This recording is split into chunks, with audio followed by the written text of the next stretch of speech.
Listo. Hola, muy buenas noches o buenas tardes o buenos días, según en el horario que ustedes vayan a ver la grabación. Damos gracias a Dios nuestro Señor porque nos permite compartir este momento, este espacio, y damos gracias también al canal de Lo Mejor Está por Llegar porque pues hacemos posible que también todo este conocimiento, sobre todo, lo podamos poner en práctica. Hemos estado llevando a cabo un taller que se llama Sanando las heridas emocionales con amor. Este taller tiene una duración de 10 meses, inicia en septiembre y termina en julio. De hecho, este año, ya en julio del 2025, terminamos y primero Dios, para el siguiente septiembre, iniciamos otra vez con el taller de Sanando las Heridas. Bueno, pues vamos a dar un tema. El día de hoy hemos visto ya todo el área del autoconocimiento. Hace 8 días terminamos todos los 9 rasgos de personalidad, cómo es que aman estos rasgos de personalidad. Y el día de hoy vamos a ver cómo es que los pensamientos irracionales por la herida de la infancia, por nuestro mecanismo de defensa, tenemos estos patrones de conducta. En nuestra mente hay una manera ya de reaccionar de forma automática ante los acontecimientos de la realidad. Hemos dicho que hay la primera condición de la salud mental es poder aceptar primero la realidad, y la primera realidad que tendremos que aceptar todos para tener el mayor bien posible es la realidad de mi humanidad, o sea, mi realidad de criatura, mi realidad que soy criatura, y como criatura me voy a enfermar, tengo defectos, tengo capacidad de placer y de displacer, tengo emociones, tengo sentimientos, puedo hacer mucho bien, pero también puedo hacer mucho mal. Dentro de la primera realidad humana es que yo voy tomando forma de. Cada día yo tengo inteligencia, libertad y voluntad, y cada día yo decido de qué ir tomando forma, de qué irme transformando. También tengo esta realidad ante la realidad, ante lo que pasa afuera. También es esta condición de la salud mental. Ya que yo me acepto mi realidad humana, si acepto también la realidad tal cual es, así sea muy dolorosa, muy amenazante. Por eso es que vamos a ver en este momento cómo es que los pensamientos se hacen irracionales porque consideramos la realidad muy amenazante, pero esto es por la herida. Y la tercera condición, pues también es aceptar que el otro es otro. O sea, que el otro tiene diferentes maneras de comportarse, de ver, de entender, de actuar. No estamos diciendo si es correcto o no es correcto. No me estoy metiendo en juicios de valor, de morales, ni de... Simplemente el otro reacciona bajo su historia, bajo sus heridas, bajo su pasado, bajo lo que se ha habilitado y bajo el entendimiento que tiene el día de hoy, como cualquiera de nosotros. De hecho, hay muchas veces cuando doy alguna conferencia y me preguntan, a ver, pero es que si hice tal cosa, y le digo, a ver, es que si nos volvieran a pasar, a poner en ese mismo acontecimiento, en esa misma realidad, en esos mismos años, con las herramientas que teníamos, con esos 5 panes y 2 peces, como dice la palabra de Dios, haríamos exactamente lo mismo porque era lo que teníamos. Entonces, en este caso, si nos vamos habilitando, si vamos entendiendo otras cosas, bueno, pues entonces ya obviamente que tenemos más herramientas para responder a la vida.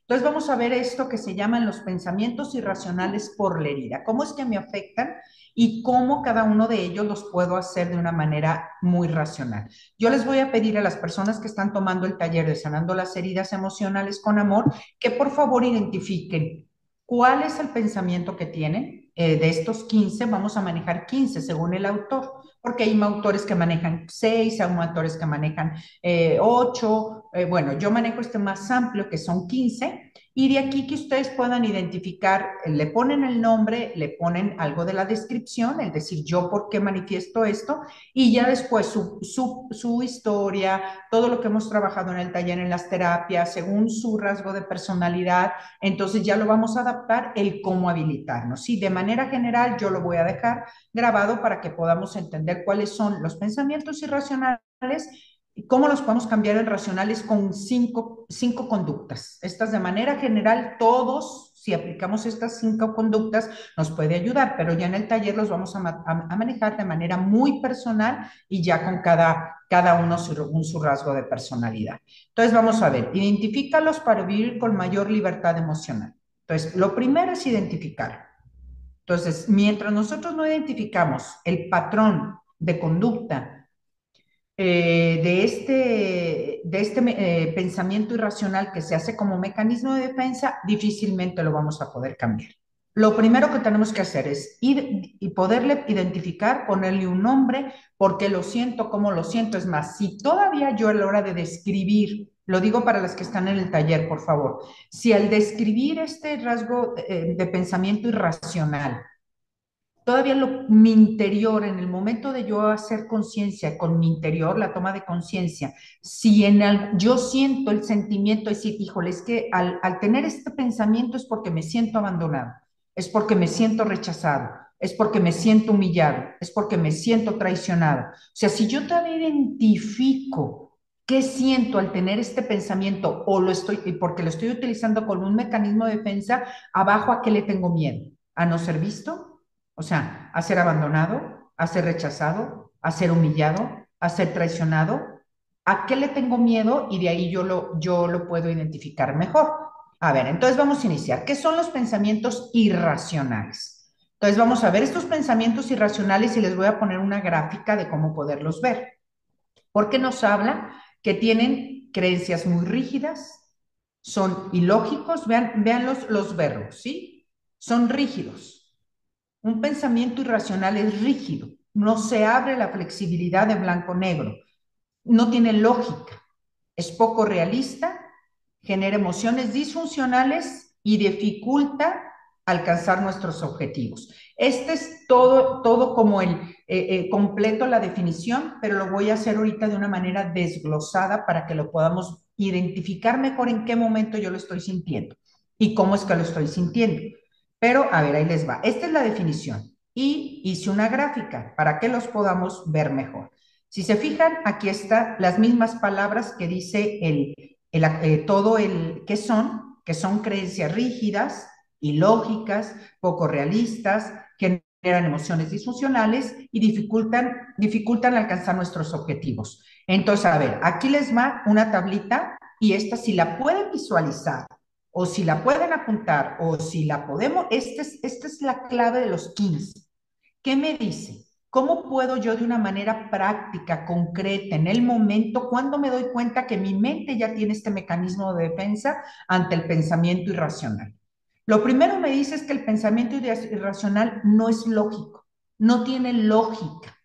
En cambio, el racional es totalmente lógico. A ver, puedo poner un ejemplo general. Bueno, atendía a una persona en terapia, en el acompañamiento de terapia. Entonces, de repente decía que ella por las noches siempre sentía que se iban a meter, que la iban a robar, que algo le iban a asaltar o que o sea, un pensamiento muy irracional y no lógico. Entonces, ayudándolo un poco, la idea era decir, a ver, en este momento, porque lo lógico tiene que ir pegado con la realidad. A ver, tú estás pasando por una problemática familiar, donde tengas alguna dificultad de que alguien te esté amenazando, donde tú saques volantes y estés publicando todo el tiempo en las redes sociales que yo tengo tanto dinero y lo tengo aquí, y grabas y publicas, que aquí tengo la vajilla que me dejó mi abuela del siglo no sé qué, o sea, alguna cosa lógica que te haga, que nos haga, pues, como decir, espérame, sí hay que tener cuidado, pues, porque de repente yo a lo mejor cometí la indiscreción de comentar cosas, vivo en un lugar donde es un poco inseguro y entonces yo decía, a ver, tiene que ser lógico y tiene que estar pegado con la realidad. La realidad es que lo primero es que tenga lógica y la lógica es decir, a ver, de verdad, yo estoy haciendo cosas para exponerme ante esta situación, que todos estamos expuestos, claro que todos estamos expuestos, pero a ver, si estás en tu casa, cierras con seguro, tienes un portón, a lo mejor también tienes un perro allá afuera o algo que al hacer ruidos raros el perrito o el animal luego te avisa. O sea, ciertas cosas que dices, bueno, la lógica me da a que yo me estoy protegiendo, pero podemos estar expuestos. Pero a ver, la realidad es que si yo en las noches, literal, no puedo ni siquiera dormir. O sea, me dan las 2, 3 de la mañana, 4 de la mañana, y yo estoy imaginando que afuera ya está la persona que va a entrar. O sea, en ese momento no es real. Entonces, lo que tienes que oír poder hilar con tu cabeza es decir, a ver, no tiene lógica y no está pasando, no es real. Yo me puedo levantar y verificar y darme cuenta que eso no es real. Claro que, a ver, aquí hay algo muy significativo. Aunque no sea real, si mi cerebro, por eso es la importancia de manejar pensamientos reales, porque si mi cerebro está, lo está creyendo real, o sea, si, aunque no tenga lógica, aunque no sea real. El tercero es que aunque, o sea, que yo no soy inflexible y digo, no, no, no, sí, sí está pasando y no me abro la flexibilidad de decir, no, pero puede pasar esta cosa o esta, no, yo sí o no, no me permito un término medio y me va a generar, me va a provocar emociones muy disfuncionales, que es el cuarto, emociones muy disfuncionales, y no me va a llevar, no me va a llevar a mi objetivo. Mi objetivo de la noche es poder descansar. Entonces, ni voy a descansar, me genero emociones muy disfuncionales, mi pensamiento es totalmente dogmático o inflexible, o sea, no, sí, van a entrar y me van a robar y me van a matar o va a pasar esto, y ni siquiera compruebo con la realidad y no tiene lógica, pero si mi cerebro ya lo está pensando, todo mi sistema parasimpático, todo mi sistema nervioso, al momento voy a entrar, el hipocampo va a entrar en una sensación de tal estrés, es decir, amenazado, se va a sentir amenazado y voy a soltar la hormona de cortisol, que es la que maneja el estrés, pero en cantidades altísimas. Entonces, si yo la madrugada y todas las madrugadas estoy pensando esto, entonces mi cuerpo va a estar expuesto constantemente al ritmo del corazón acelerado, que el azúcar sube en mi estado inmune de defensas, las pupilas van a estar dilatadas, yo voy a tener un problema al momento gástrico porque mi estómago a lo mejor se va a sentir muy amenazado, o sea, mi salud al momento, la salud lo va a vivir como si fuera real. Entonces, este es uno de los muchos motivos por los cuales yo tendría que tratar de manejar pensamientos muy racionales. Entendemos que son mecanismos de defensa. A ver, yo daba el ejemplo de la persona. Hablando con la persona, tiene una historia donde por lo que ella cuando era niña y los familiares donde vivían en una problemática difícil, digo, de alguna manera provocada o por situaciones de pleitos por ellos mismos, donde por lo general, cuando alguien tocaba en la madrugada o había algo que pasaba en la madrugada, siempre le daban malas noticias a la familia y entonces ella recuerda pues cosas muy trágicas, de muertes, de cosas muy difíciles y donde sí eran reales. La situación es que hoy, ya ella de más de 60 años, ella tiene, que hemos hablado mucho del trauma complejo, donde su cerebro vuelve a ponerse en ese estado, vuelve a vivirlo idéntico. Y entonces aquí la gravedad es que obviamente su salud es la que se está viendo muy dañada y hoy ya no es la realidad.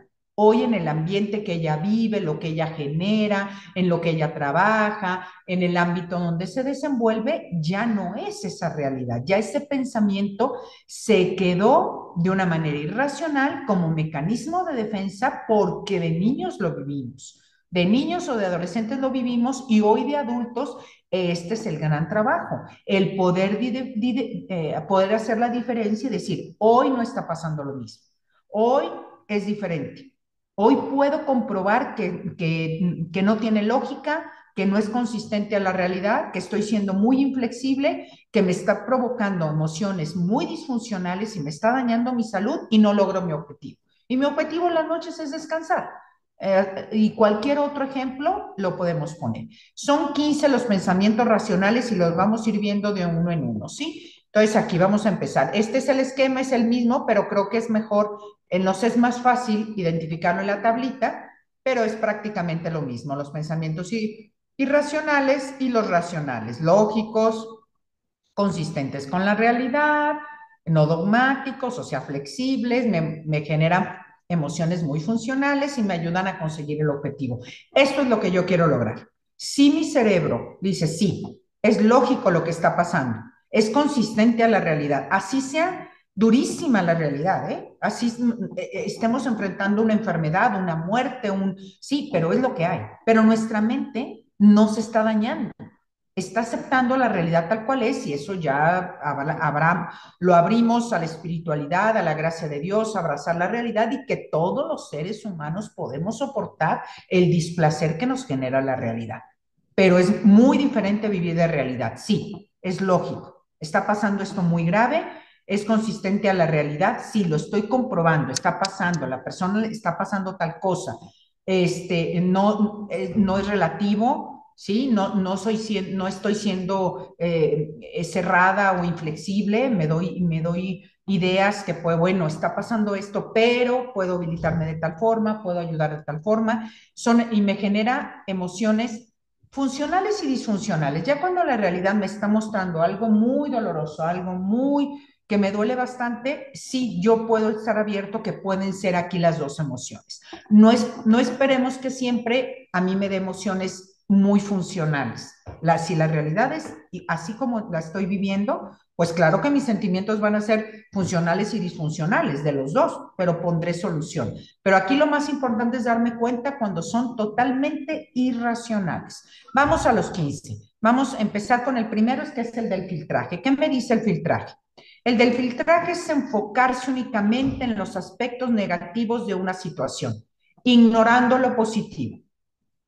Únicamente mi cerebro se fija en una situación negativa, ignora lo positivo. A lo mejor durante el día yo tuve muchísimas cosas buenas que me pasaron desde el hecho de poder abrir los ojos, desde amanecer, respirar, caminar, muchísimas cosas pasaron, mis hijos, mi familia, pero resulta que alguien en el trabajo no me volteó a ver o me volteó a ver feo, según también mi narrativa, o sí sucedió así, o bueno, como sea, el chiste es que yo, como si fueran bueno, en Guadalajara se usan los caballos, esos que le dicen las calandrias, que te sacan a pasear por el centro y les ponen aquí pues unas gafas para que el caballo no se distraiga y no se acelere con los carros o no se ponga nervioso. Entonces lo llevan tal cual con una cosita aquí para que los ojos no pierdan de vista un solo objetivo. Entonces, así pareciera como que nos ponen en la mente o nosotros mismos nos ponemos en la mente algo que la cierra, la encasilla y puede haber 50 cosas positivas en el día, pero por una sola negativa yo ignoro lo positivo. Este es el primero. Tenemos que identificar que ignoro lo positivo por una cosa negativa que me pasó. Así haya sido que mi hijo me habló feo, que pasó tal cual con mi marido, con mi esposa, con mi esposo, con mi jefe. Tuve una situación difícil y fue real, no la estoy inventando, pero eso es un pensamiento muy irracional, el que yo todo mi día valore, todo, que por una cosa negativa yo no pueda ser objetivo y valorar todos los aspectos positivos que sí viví en el día. Ignoro todo lo positivo. Vamos al 2. Pensamiento polarizado. Este pensamiento polarizado, ver las cosas en extremos, sin matices. O todo es bueno o todo es malo. O es blanco o es negro. No me permito decir, bueno, es que hoy fue así o no, no, no. Soy demasiado, por eso se llama polarizado, o sea, el polo opuesto. No, o lo hiciste bien o lo hiciste mal. O ayudaste o no ayudaste, o cumpliste o no cumpliste. Y a lo mejor no me doy la oportunidad de preguntar, de saber, o decir, bueno, se hizo esta cosa. No, no, no. Si ya o todo está bien o todo está mal. No, o sea, no es parecido, pero sí van de la mano con el de filtraje, pero el del filtraje es que sí sucede algo negativo. Y entonces eso negativo me hace ya todo el día yo estar incómodo, frustrado, amargado o triste por una situación negativa que sí me pasó en el día. Y esta es que yo estoy esperando y tengo la expectativa que sea o todo es bueno o todo es mal, o está bien o está mal, o es blanco o es negro, polarizado. Vamos al 3. Y según el rasgo de personalidad, lo vamos a poder trabajar un poco más. Sobregeneralización. La sobregeneralización es extraer una conclusión general a partir de un solo evento negativo. Fíjense, yo extraigo una conclusión en mi cerebro por mi mecanismo de defensa, por mi herida de la infancia. Ya es un comportamiento, un patrón que yo extraigo una conclusión general a partir de un solo evento negativo. Pasó un evento negativo y pasaron 10 cosas buenas, pero ya mi conclusión sobregeneralizo y ya todo es negativo. Ya todo está mal y tengo una conclusión nefasta del día. Es que hoy fue el peor día, hoy me fue muy mal, hoy todo me salió mal, me levanté con el pie izquierdo y hago una conclusión general del día, de la actividad, de la clase, de lo que hablamos, extraigo esa conclusión negativa a partir de una situación que me incomoda, que me causa displacer. Entonces hago un cierre final de ese evento, de esa clase, de esa cena, de esa fiesta, de ese baile, de ese camino, de cualquier situación, yo lo concluyo de una forma general como algo negativo. El cuarto, interpretación del pensamiento. Creer, saber lo que los demás piensan sin tener la evidencia.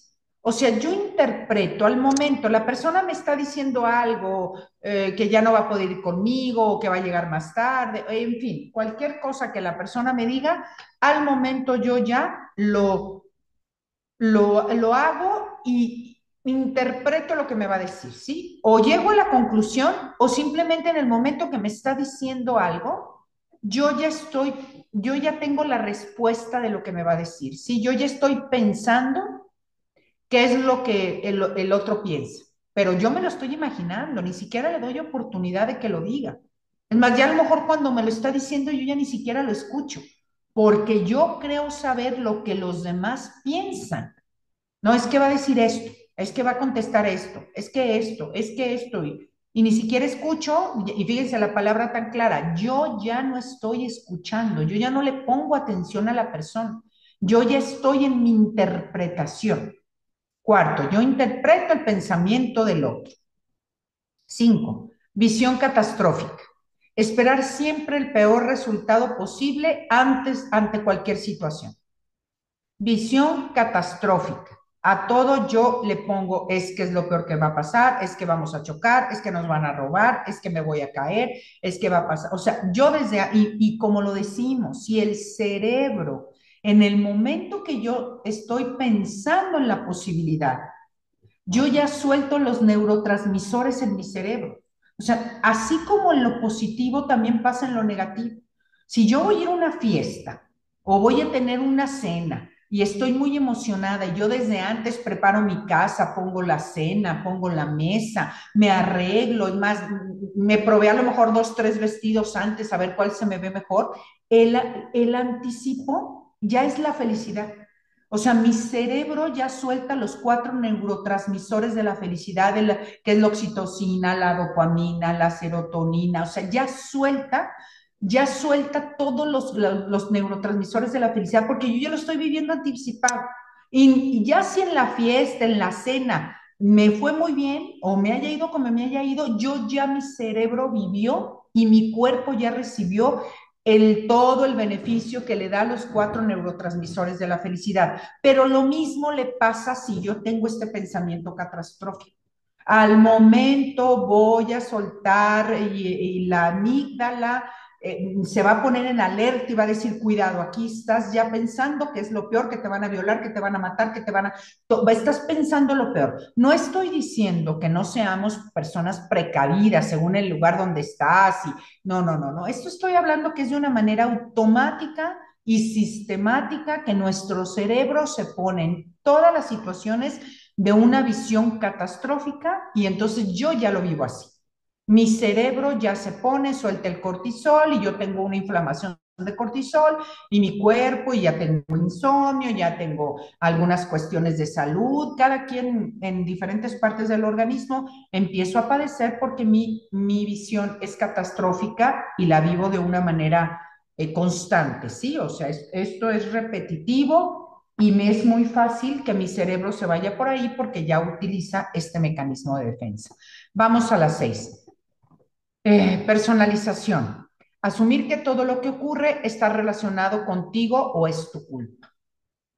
Esto lo tomo de una manera personalizada. Es que me voltearon a ver, ah, no, sí, están hablando de mí. Es que dijeron, no, soy yo. Es que porque llegué tarde, es que porque llegué temprano, es que porque me puse vestido, es que porque traigo falda, es que porque traigo tacón, es porque no traigo, es porque estoy, bueno, a todo es como si de veras fuéramos lo más importante del universo. Esto está muy pegadito a la soberbia porque resulta que todo ocurre relacionado conmigo, como si fuera yo tan importante. Digo, somos muy importantes porque somos creados a imagen y semejanza de Dios, pero todos somos creados a imagen y semejanza de Dios, pero lo vemos en lo negativo, en que todo está relacionado conmigo o es mi culpa. Entendemos que esto es un mecanismo de defensa que se generó por la herida. Muchas de estas personas, cuando yo atiendo en terapia, salen muchas cosas de su pasado, cuando hay situaciones problemáticas de familia y hay momentos, el cerebro no tiene, cuando somos niños, no tiene las herramientas ni psicológicas, ni afectivas, ni espirituales, ni neurológicas, no tiene la maduración, no hay el cambio de la materia blanca a la materia gris, no madura el cerebro. Entonces, claro que un niño cuando ve que hay pleitos, cuando ve que se pelean, cuando ve que hay problemas, entonces yo tengo la culpa. Es muy normal que un chiquito, un niño, ante una situación sienta es que yo soy el culpable porque no me saco buena nota o porque sí me saco buena nota o porque no ayudo o porque sí ayudo, pero es porque el cerebro a esa edad no alcanza a entender y le es tan amenazante la realidad, pero pues a esas edades es tan amenazante que se utiliza este mecanismo de defensa como para poder entender la realidad y dice, sí, es mi culpa. La cosa es que ya tenemos más de 20 años y después de los 21 hay un crecimiento significativo en el hipotálamo, hay una maduración ya en el cerebro que empieza desde los 12 años, pegado al tallo cerebral hasta el neocortés de los 12 a los 21. A partir de los 21 ya tendríamos que tener las herramientas de la madurez, pero no es por la edad. Es algo que nos tenemos que habilitar, es algo que tenemos que hacer que suceda. Pero si se nos quedó este patrón de conducta por la herida, por eso es que estamos dando este tema, porque va muy relacionado a las heridas de la infancia y poder identificar qué siento en este momento. Si yo tengo este pensamiento, ¿qué es lo que abajo de aquí, a qué le tengo miedo? Seguimos con el 7, es la falacia de control. Creer que tienes control total sobre todo y creer que eres completamente. Sí, o sea, te sientes muy impotente. A ver, creer que tienes control total sobre todo o que eres completamente, que no tienes nada, o sea, no controlas todo. Entonces, a ver, aquí el creer que yo voy a poder controlar a todos y a todos, este es un principio, es el primer principio de la realidad humana. La primera característica humana, yo no puedo controlar la realidad, yo no puedo controlar a los otros. Lo único que puedo controlar de mí es mi pensamiento y mis acciones. Es lo único que yo tengo control sobre mi inteligencia, mi libertad y mi voluntad. Eso sí depende de mí.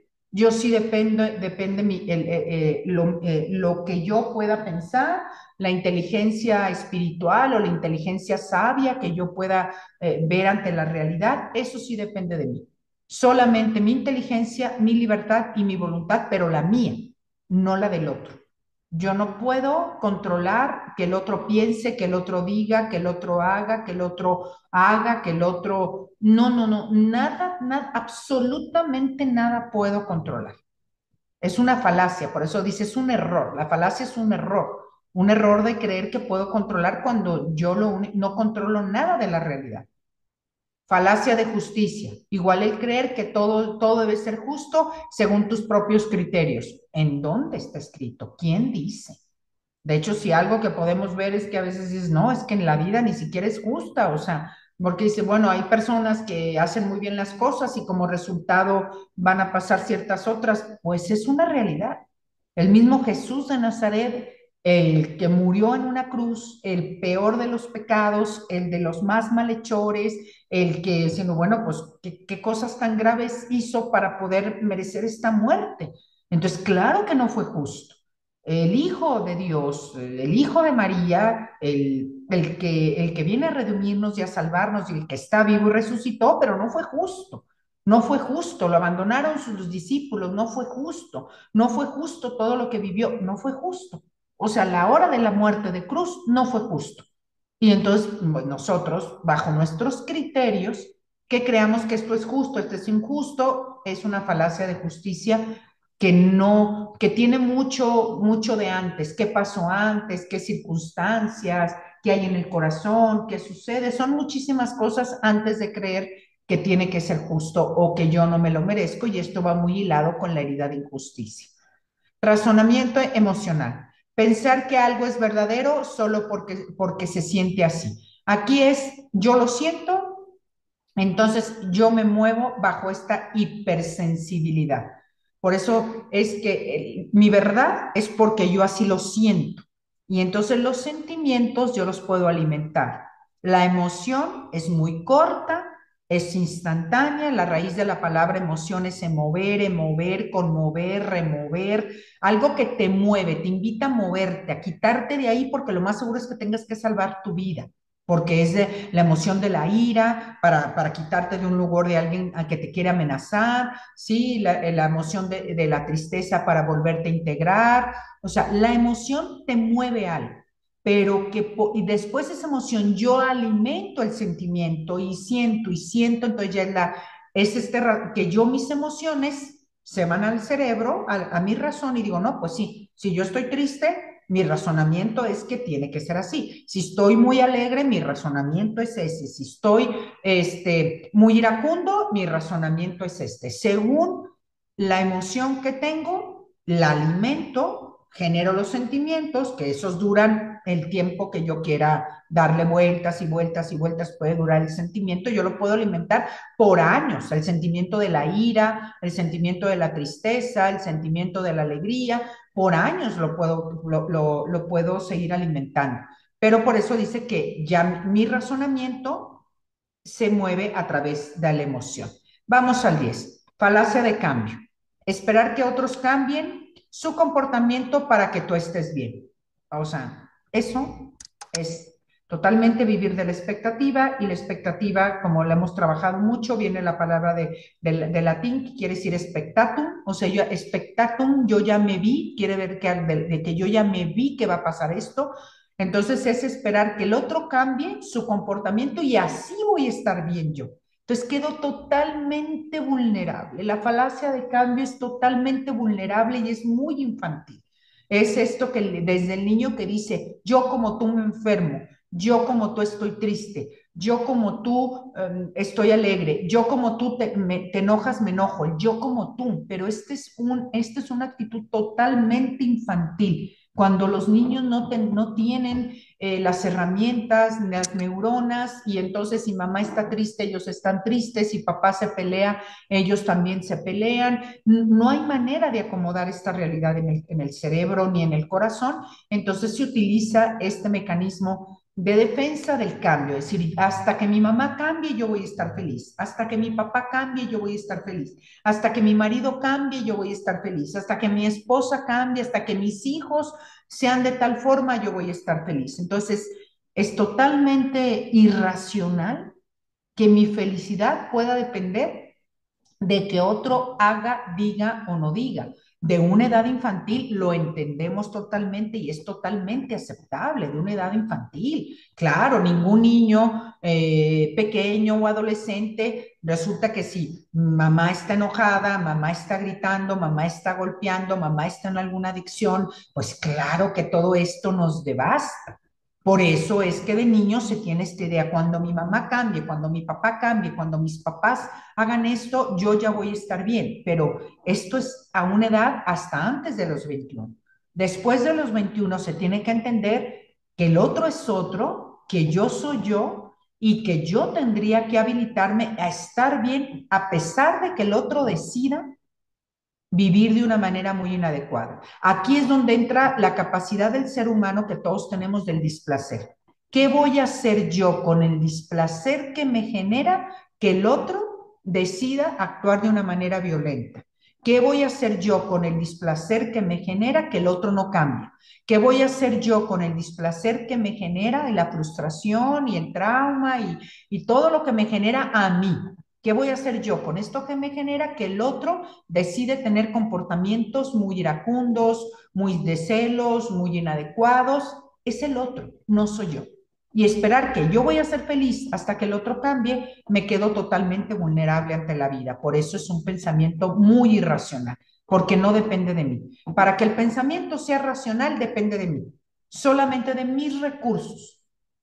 Si depende de que sea lógico, que sea real, que me genere emociones funcionales, que me ayude a cumplir la meta, pero que sea flexible y que dependa de mí, no que dependa del otro.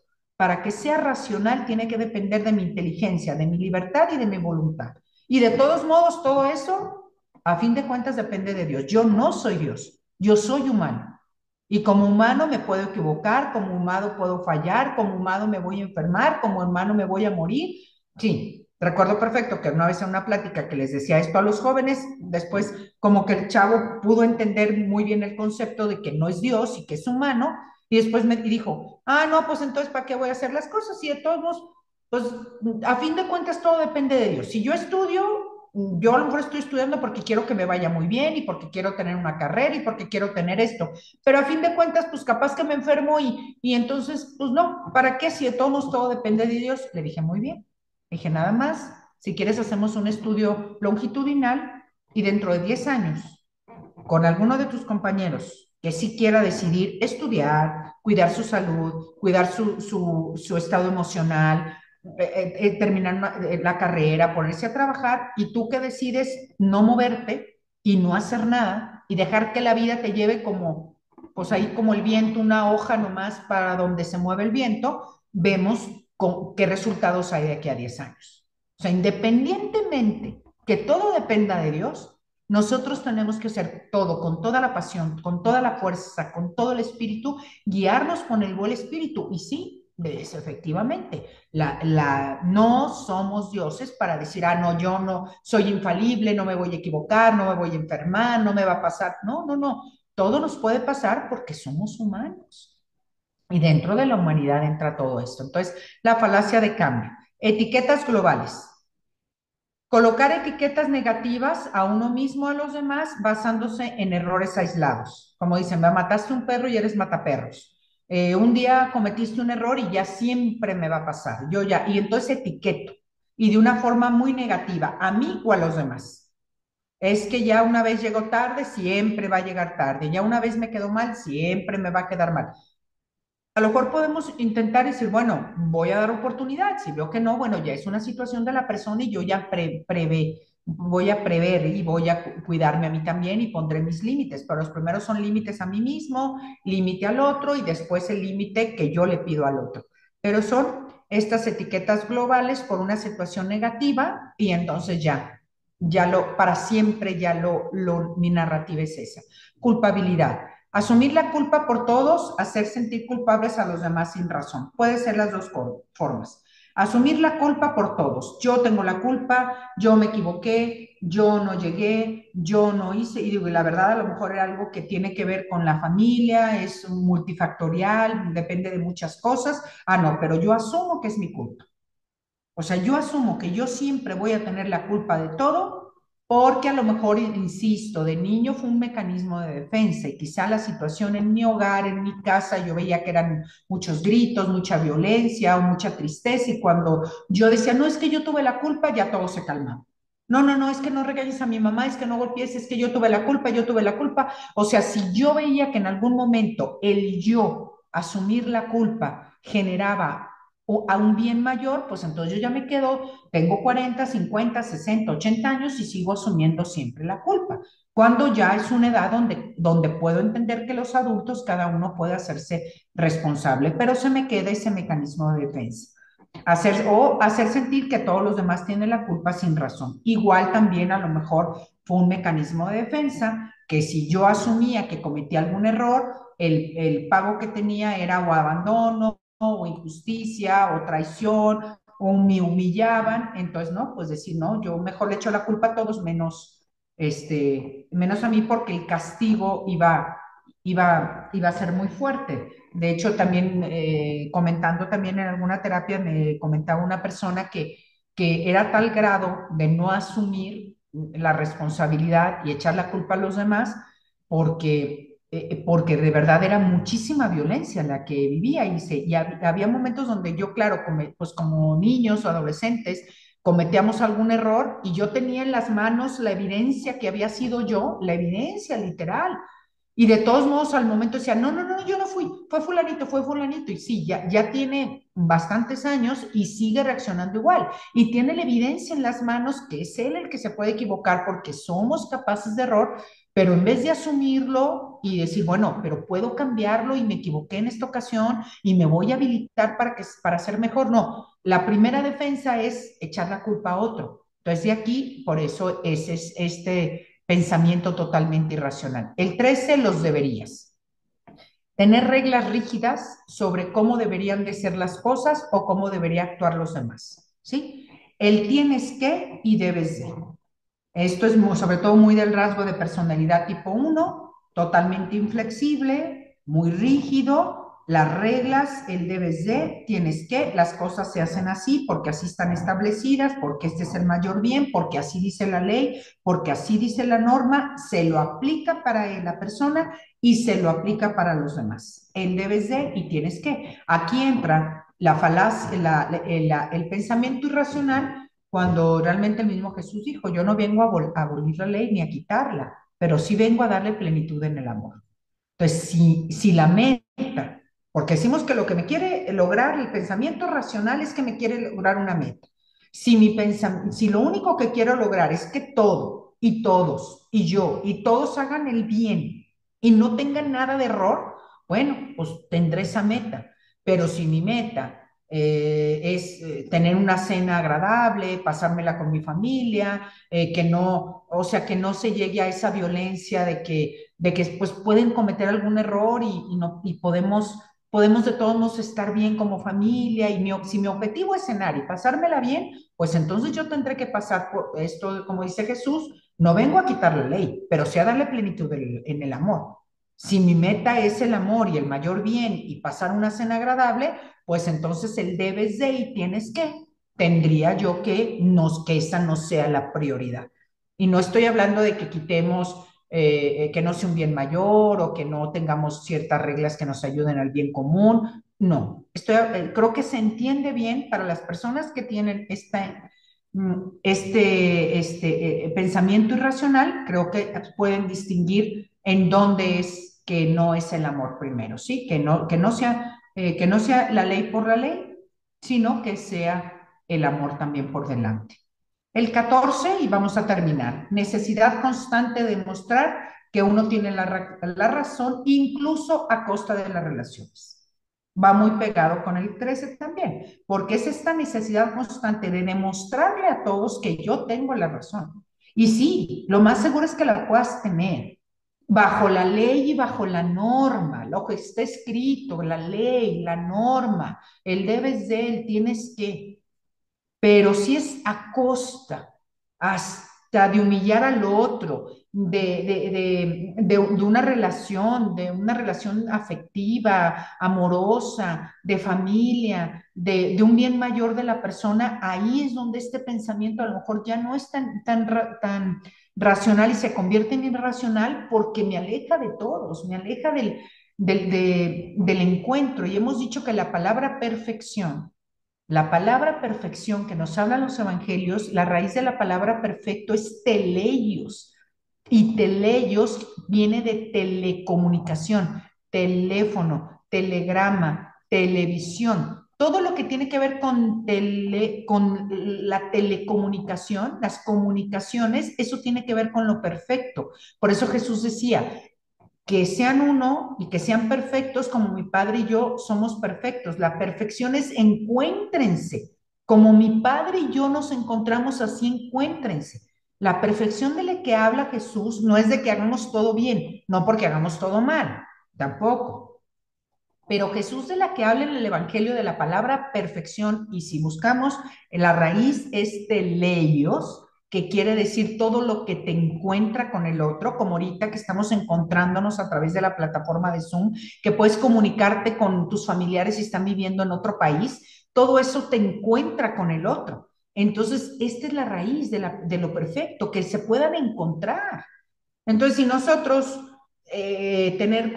demostrar que siempre voy a tener la razón a costa del encuentro con el otro, pues entonces ahí es donde yo tendría que ver si eso realmente es un pensamiento que me ayuda a cumplir ciertas metas emocionales, psicológicas, espirituales y afectivas, porque el siempre tener la razón y demostrar.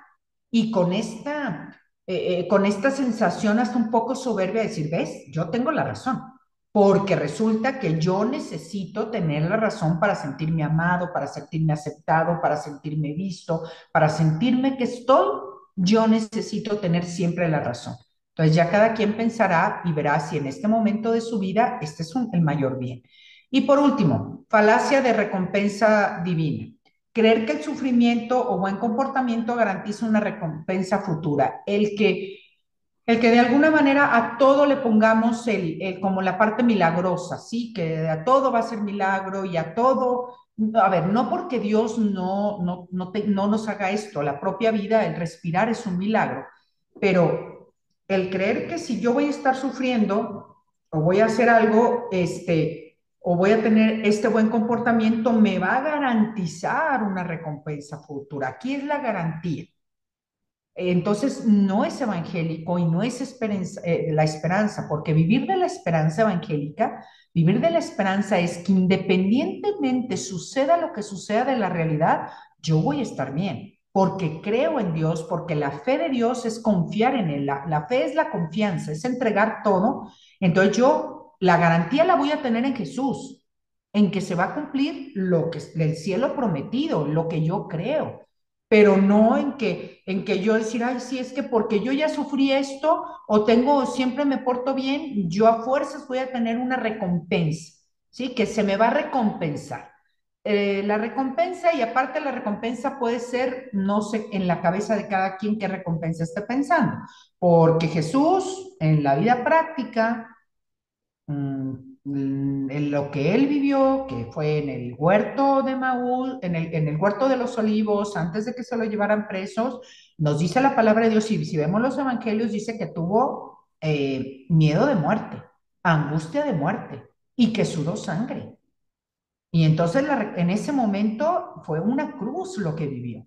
Y fue real, la vivió real, tanto que dijo, Padre, ¿por qué me has abandonado? O sea, es real el sufrimiento. Entonces, si tú tienes una recompensa creyendo que no va a haber sufrimiento, que no nos va a pasar nada, pues entonces no estamos ubicados en nuestra primera característica, que es ser humano, y como ser humano somos capaces de sufrir, somos capaces de tener displacer, pero lo que realmente se nos garantiza es la esperanza en Cristo nuestro Señor. Esto ya es la parte real del pensamiento, la parte racional del pensamiento, pero irreal es que se nos garantice y que nomás porque sí, ya lo voy a tener. Pues tenemos el ejemplo de Jesús y vimos que en la vida real, en la parte, no fue así. Vivió y vivió una muerte y una muerte de cruz. Bueno, pues aquí están los 15. Ustedes de aquí con esto vamos a dar por terminado el día de hoy ya la parte teórica. Yo me voy a quedar a trabajar con todos los que están en el taller porque van a identificar cuál es su pensamiento irracional y lo vamos a trabajar según su rasgo de personalidad, y ya vamos a hacer el trabajo terapéutico o de sanación. Muchas gracias al canal, a lo mejor está por llegar, por compartir este tiempo, este momento, este espacio. Gracias a Dios nuestro Señor porque nos permite pues también poder acompañar, y nosotros nos quedamos a seguir trabajando. Muchas gracias.